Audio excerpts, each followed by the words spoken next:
We're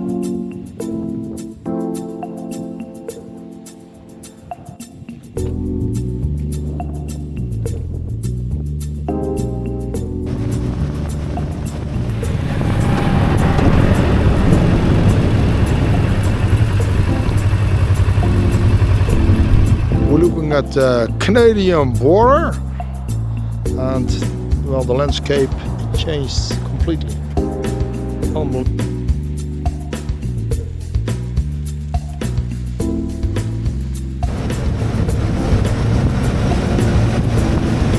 We are here in Skagway, a place with lots of tourists, because every day 3, sometimes 4 or 6 big ships come here for a few hours to get into the town to spend the money, and they also go on this beautiful train up here. In summer there live like 2,200 people here, but they also work in the restaurants, etc. But in winter there live only 700 people here.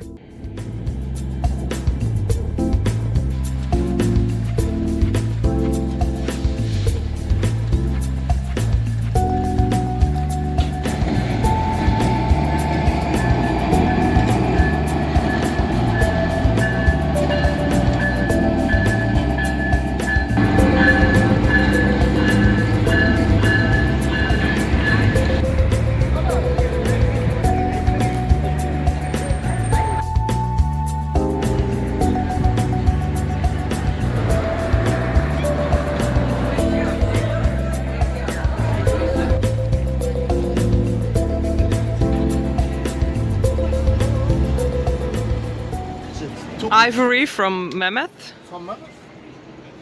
The big one up there, $237,000. Oh, that's the panning. You can pan gold here.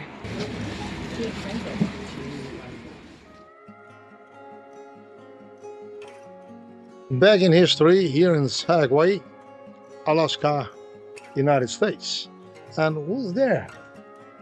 Skagway is also famous for the gold rush with other cities like Dawson City. But you have stampeders like this guy. And stampeders were people who walked across the border with Canada to go search for gold. But the government said that they would have to take a year of products to eat and clothes, so it was very heavy to take with you. And this man is from a story. It was too much for him. He just stopped in the middle of the road with his sled and his dog, and the other ones had to help him further.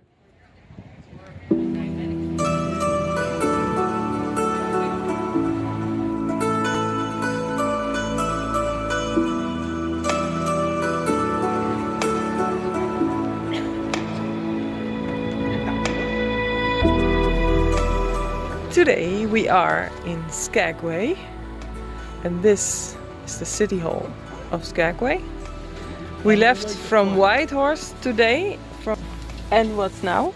We are waiting now for our person that we meet by Bunk Biker on the website, and his name is Joseph Talagosa. We've never seen him before. We didn't give him a call, but we know he was coming out of the building in a few minutes. And we're going to sleep at his place, and he's not coming out of the building. We have to sleep somewhere under the bridge, but we will see that. Yeah, we already found him on Bunk Biker because we were looking for someone who could help us with the oil change a few weeks ago, but in the end we did it ourselves. But then we met a guy just at a coffee stop, and he said, well, if you're going to Skagway, you gotta have this and this person. You have to call Joe. It's the same person. So we called him. No. We emailed him. We emailed him and we WhatsApped him. And we said that we should call him because he's at work here at City Hall. Yep. But we're now in Skagway and there is no service. We don't have any service at the phone. All? No Wi-Fi, no cell phone service.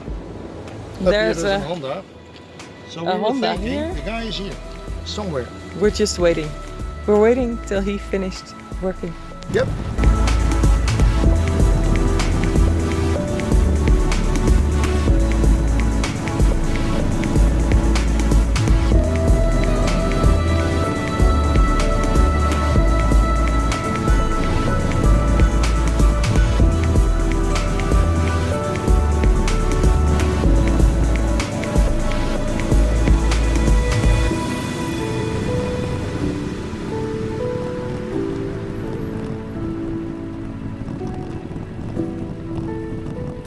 Here is our friend Joe. Hello, Joe. Hello. Hello, Nadia. Still alive? Okay. I put. Yeah, and then there's a weird drive system because, like, the back is just a chain, but the front goes through a shaft to a clutch, to a shaft, to a clutch, to a shaft. The wheels are hollow. Yeah. See Okay. this little bung here? Aluminium. Yeah. What's in it? Nothing. You can put nothing now. You can put a gallon and a half of gasoline or water. And for the gasoline, As a spare. yes, extra. Or you can keep it hollow, and if you walk next to the bike, you can float it on water. It's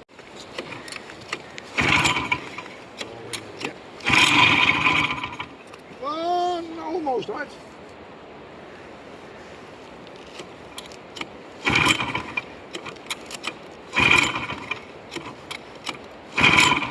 ah.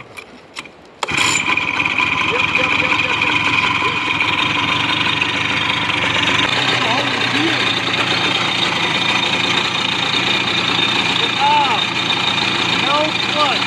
It's like a scooter. You just put it in third gear, the throttle will go around.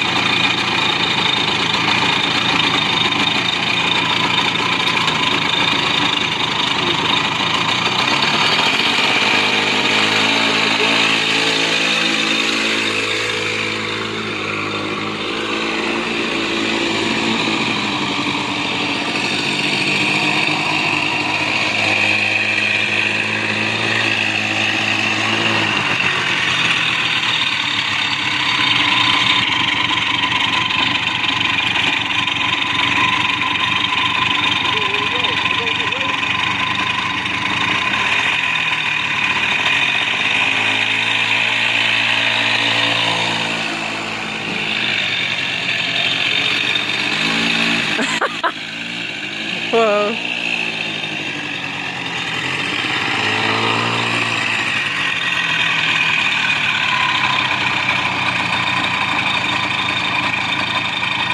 Time for that, eh? Yeah, not during the summer. Oh, it's a very good frame.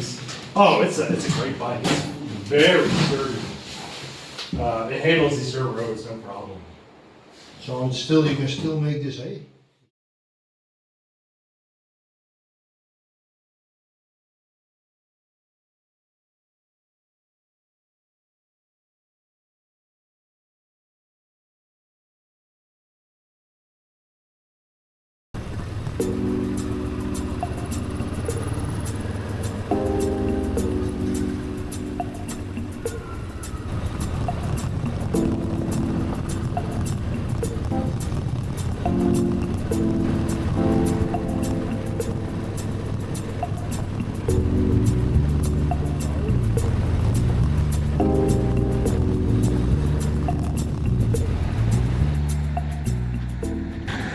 Hey Erik, what are we gonna do? Oh, we're going to the bakery here for a good, warm, strong coffee and a ginger cookie. Woo. Hey, Nadine. Hey, Hi. yesterday walk, we yesterday. drove to Skagway and we had a Skagway. very nice afternoon walking everywhere. And then you saw us waiting at the city hall. But But Joseph came out, he took us to his home. But what we didn't know, is half an hour drive on Gravel. twisty gravel potholes. mountain dust. roads with also sometimes no border, like you just fall off if you There's slip. not a safety rail. And we drove up, the first part was just We asphalt survived. and then it got gravel and it took a while and it took a while. We didn't know where it ended, so we saw a It is few a houses. part of the adventure. It was like, oh, it's here. Oh no, it's not. And then after that, there came a dirt road with big potholes in it, and he was living in the middle of the woods, yeah, of the national park. Middle of nowhere. And it's the national park that is kept because the Klondike travelers, stampeders, the Klondike stampeders, they camped there before they went up to the Chilkoot Pass to You find. can say before they're gonna die. To find gold. This morning we packed up our tent and we drove back. We are again in Skagway because we have to get gas. Joseph was unbelievably kind. What a nice man is that, unbelievable. And we had a very nice evening with his neighbors and another person from Bunk, a biker. Super. We got a fire. A nice fire, it was so good. So today we're gonna all the way drive up to Teslin. To Teslin, because then we're gonna Canada, get down Yukon. to Vancouver. So we cross the border again, we go from the States to Canada, and then we go to Teslin. About, what is it, 200, 300 kilometers? 300, yeah. 300. Well, wind in the back, off hill, here we go. Bye-bye.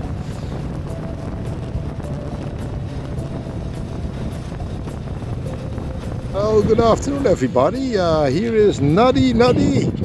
Good morning. Where are we this morning? Hi. So, here you see Alaska, and now we drive like, I think, 10 miles and we're in Canada again.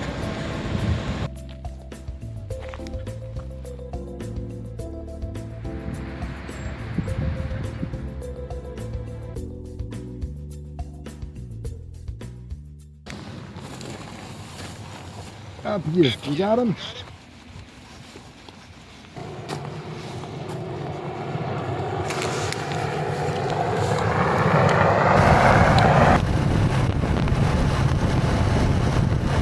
We hope they have coffee here at the authentic sourdough bakery on the Chilkat Trail.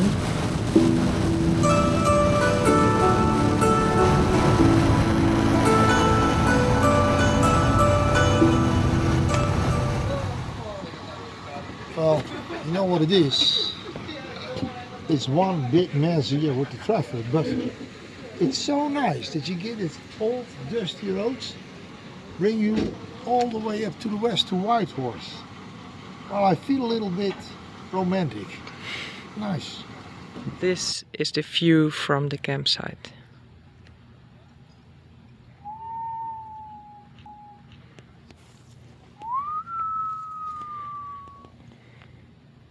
I make the romantic noises, okay?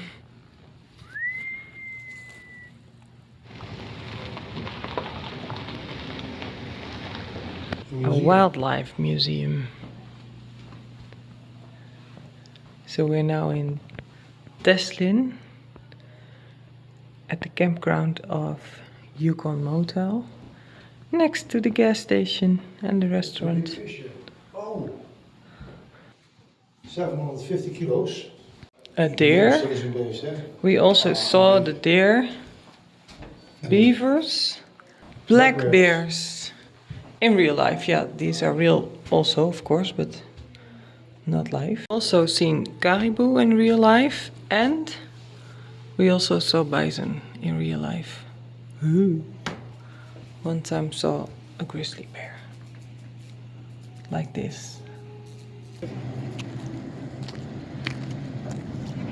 Hello, Eric here. We are one of the stops, the truck stops here. 200 kilometers that way, or 200 kilometers east, or 200 kilometers west. That's absolutely nothing. It's now about 10:30 in the evening. So you see that the big trucks have to go. They have to drive another 200 kilometers with moose, bears, everything you can see on the road, and he is still going. The motel, some people stop here to stay the night. Other people just stop here to get some gas, some fuel, to drive at least another 200 kilometers.